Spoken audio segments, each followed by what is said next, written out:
আসসালামু আলাইকুম ভিউয়ার্স, আশা করি আপনারা সবাই ভালো আছেন। আল্লাহ তাআলার অশেষ রহমতে আমিও ভালো আছি।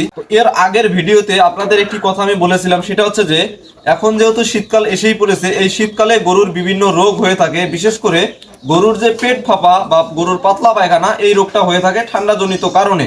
তো এর আগের ভিডিওতে এই কথাগুলো আপনাদের বলেছিলাম। তো এই যে গরুর পাতলা পায়খানা, এটা ঠান্ডাজনিত কারণে এই সময়টাতে হয়।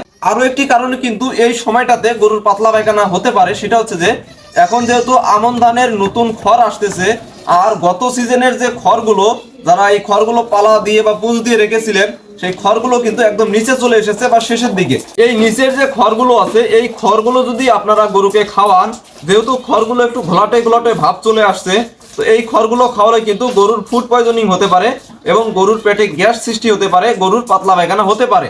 তো এটা কিন্তু হতে পারে বলতে আমার ক্ষেত্রেই হয়েছে। তো আমার গরু কিন্তু দুইটি গরু পাতলা পায়খানা করতেছে।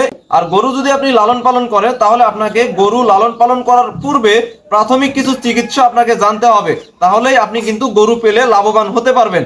তো যাই হোক বন্ধুরা, আমার গরুগুলো যে পাতলা পায়খানা হলো, আমি কি ওষুধ খাওয়ালাম যে আমার গরুগুলো একদিনের মধ্যেই সুস্থ হয়ে গেল। এই যে দেখেন একটি ঔষধ, নাভা ডাইজেস্টিভ। খাবারের কারণে যদি গরুর পাতলা পায়খানা হয়, তখন যদি দেন এই ওষুধটা, এই ওষুধটা কিন্তু খুব ভালো কাজ করে গরুর পাতলা পায়খানার ক্ষেত্রে।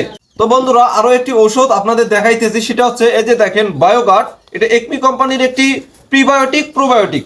এই যে একটি ঔষধ, আর এই যে নাভা ডাইজেস্টিভ, এই দুইটা ওষুধ কিন্তু আমি আমার গরুকে একত্রে খাওয়াই। কেন খাওয়াই? যেহেতু গরুর ফুড পয়জনিং এর কারণে গরুর খাওয়া দাওয়ার রুচিটা কমে যায়, এই জন্যই মূলত এই প্রিবায়োটিক প্রোবায়োটিকটা খাওয়াই, যাতে গরুর রুচিটা ঠিক থাকে এবং গরুটা যাতে দুর্বল হয়ে না যায়। এই জন্যই মূলত প্রিবায়োটিক প্রোবায়োটিকটা আমি খাওয়াই। আর এই যে দেখতে পাচ্ছেন নাভা ডাইজেস্টিভ, এই ওষুধটা খাওয়াই যাতে গরুর পেটটা ক্লিয়ার হয়ে যায়, গ্যাসটা একদম ভালো হয়ে যায়। এই জন্যই আমি কিন্তু কোনো প্রকার ট্যাবলেট গরুকে 12 ঘন্টা খেতে দেই না। 12 ঘন্টা এই ওষুধগুলো আমি খাওয়াই, 2 বেলা খাওয়াই। সেটা হচ্ছে যদি এরকম বড় গরু হয়, ফ্রিজিয়ান গরু হয়, তাহলে এই নাভা ডাইজেস্টিভ দিই আমি 3টা এবং বায়োগার্ড দিই আমি 3টা। তো এটা কিন্তু 2 বেলা খাওয়াই। এইভাবে 2 বেলা খাওয়ানোর পরেই আমার গরুগুলো কিন্তু সুস্থ হয়ে যায়। বা আমার যে গরু পাতলা পায়খানা হয়েছে, এইভাবে চিকিৎসা দিয়েছি, আমার গরু কিন্তু সুস্থ হয়ে গেছে। তো আপনাদের গরু যদি পাতলা পায়খানা হয়, এরকম বড় গরু যদি হয়ে থাকে, তাহলে আপনারা নাভা ডাইজেস্টিভ দিবেন 3টা, বায়োগার্ড দিবেন 3টা। সকালে দিবেন 3টা 3টা 6টা, এবং বিকালে সন্ধ্যার পরে দিবেন আপনি 3টা 3টা 6টা। তাহলে কিন্তু পরের দিন সকালবেলা উঠে দেখবেন আপনার গরুগুলো এই পাতলা পায়খানা ভালো হয়ে গেছে। তো এটা কিন্তু একদম ভালো একটি চিকিৎসা আমি আপনাদের বলে দিলাম, প্রাথমিক চিকিৎসা। আর এই চিকিৎসা করার পরে যদি গরুর পাতলা পায়খানা ভালো না হয়, তাহলে আপনারা নিবন্ধিত ডাক্তারের পরামর্শ অনুযায়ী গরুগুলোকে এই পাতলা পায়খানার ট্যাবলেটটা খাওয়াবেন। গরুর তো অসুখ হতেই পারে, এই জন্য আপনারা ধৈর্য হারা হবেন না, খুব ভেবেচিন্তে গরুগুলোকে ওষুধ খাওয়ানোর চেষ্টা করবেন।